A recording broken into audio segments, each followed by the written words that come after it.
This is a Canadian Centre for Caregiving Excellence Direct Support Professional Fellowship webcast. This is part 2. In our previous segment, we learned a little bit about the DSP workforce, and we also learned about the amazing things that these people do in the wide roles that are carried out by this workforce. In this episode, we're going to learn a little bit more about that, and we're also going to hear about the research around the mental health and well-being of this workforce. Next, DSP fellow Katelyn Provo from Nova Scotia will be interviewing Dr. Yona Lunsky on her research about DSPs. Hi, my name is Yona Lunsky, and I'm a psychologist and a scientist, and I direct the Azrieli Adult Neurodevelopmental Center here at CAMH, Center for Addiction and Mental Health in Toronto, Canada. Why are DSPs so important to you? There's the research reason why they're important, which I think is if we care about the health and the wellness of people with developmental disabilities, we also have to pay attention to the people who support them day to day. And so I think that's really where DSPs come in. And I care about that. I think it's a really important piece of the puzzle. But the other reason why I think they're important is a more personal one. So I'm very reliant in my own life as a sister of somebody with a developmental disability. I'm very reliant on the supports that she gets from the DSPs that are in her life. And she's been involved in the system for over 30 years, probably more than that if I do the math. And, you know, a lot of people have come through our lives in very, very intimate ways in terms of the kind of support they've given day to day for my sister at some very difficult times. Thank you. Okay. Tell us what you learned from your research about mental health and well-being of the workforce. Sure. So this is something that we started studying. I think I did a little bit of work earlier on looking at sort of things like what happens when staff in the sector are supporting people who might be having a hard time, who might be aggressive, who might be struggling with their own mental health. How does that affect staff? So I sort of dabbled with some of those issues over the years in my research and kind of learned about some of the impacts that those things are having on the DSP workforce. But I think it really got magnified at the start of the pandemic, when all of a sudden, you know, everything shuts down and the only people in place to support this population in a totally stressful, changing, impossible environment for DSPs, right? So I think the call came out to us from agencies, you know, trying to support people in the sector at this awful time, you know, that DSPs were struggling. Were there some things that we could do to try to help people in these very difficult circumstances? And so our response was, you know, as a mental health hospital, thinking about the mental health of, you know, people with disabilities, but also of the workforce, was, you know, before we think about what to do to change things, we have to understand how it's impacting people.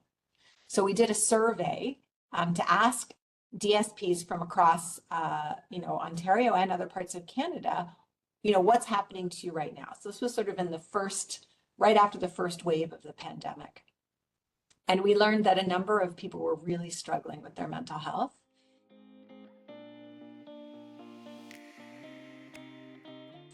And we also learned that they were supporting people in very difficult circumstances. The people they were supporting with disabilities were also struggling with their mental health.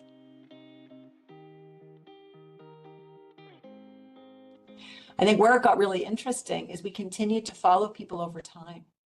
You know, we asked those same questions to people a year later, you know, a year into the pandemic, what's going on? How are you feeling? Then we asked them a year later, what's going on? How are you feeling? And then we asked again a year later. So 4 times, 4 years in a row, basically, we asked DSPs what was going on in their situation. And the most important thing we learned, number one, is that the mental health challenges, as well as physical health challenges that people with disabilities were experiencing during the pandemic, were present at the start, and they didn't dwindle or go away over time.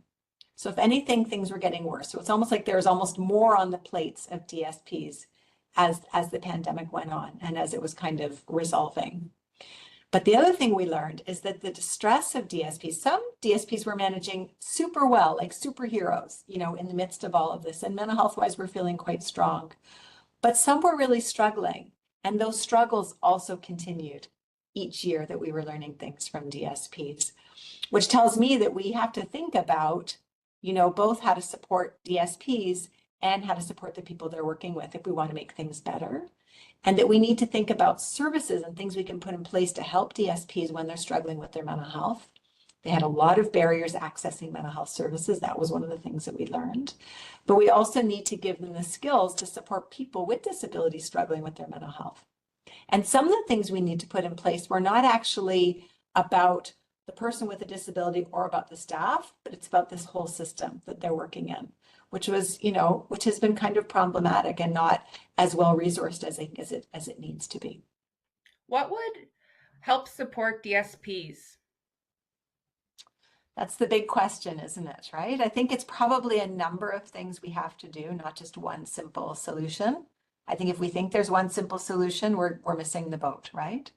But I think one thing we need to do to support them is to recognize and acknowledge this is an issue. Mental health matters.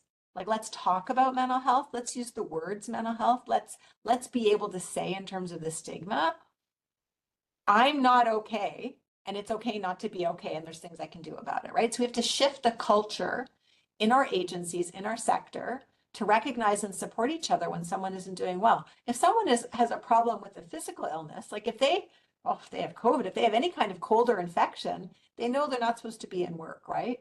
And that's understood. So we need to have that same understanding and that same care around mental health issues as we do for physical health issues. I think we need to make it easier for DSPs to navigate the system if they do know that they need help. How do they talk about it? Who do they talk to?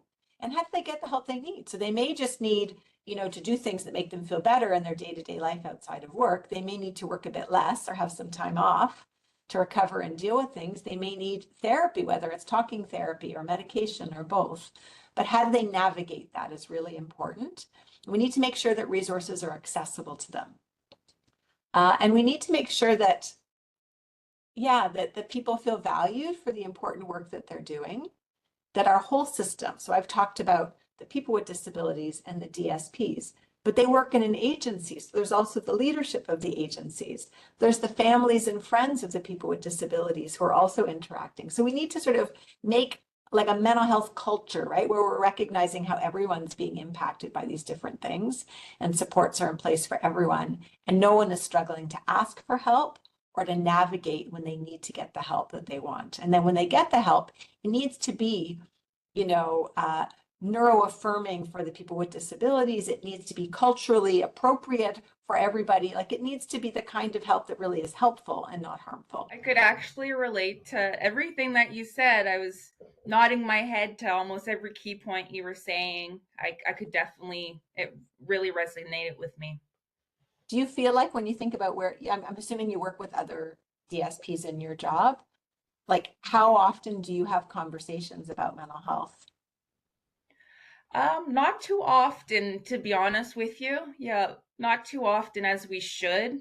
Yeah, there's my go-to shift partner that we talk about everything about too. That's important. Yeah. That is so important, I think. Like, part of, I think, what helps us get through things like this is to have someone. You don't need like a network of 50 people. You don't need to like announce things to your entire agency, but just having one or two people who really get you and who you are comfortable reaching out to and sort of debriefing, talking about what's going on, talking about how you're feeling. I think one thing that was hard during the pandemic is when people were working more in isolation, that they didn't necessarily, like some people would be working in, shifts and stuff where they actually weren't interacting with other staff at all, right? So they actually didn't have that person that they could talk to. But I think having that is really important for all of us. Definitely, yeah. So, yeah. Do you feel hopeful? Do you feel like things can change?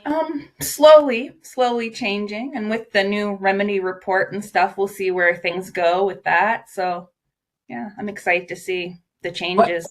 What gives you hope? What is something that makes you feel hopeful? Like, I feel our participants and residents they kind of have more rights now, and they know more what's going on, and they're able to get their own apartments and venture out and live more independently. And yeah, thank you. I just wanted to say thank you very much for discussing all your research with me. well, thank you for asking the questions, Katelyn, and for thinking that research is important. It was really interesting to learn from you and to have this conversation. If you are a DSP, remember it's important to speak up. In order for you to thrive in your job, we want you to be well and for your mental health to be taken care of.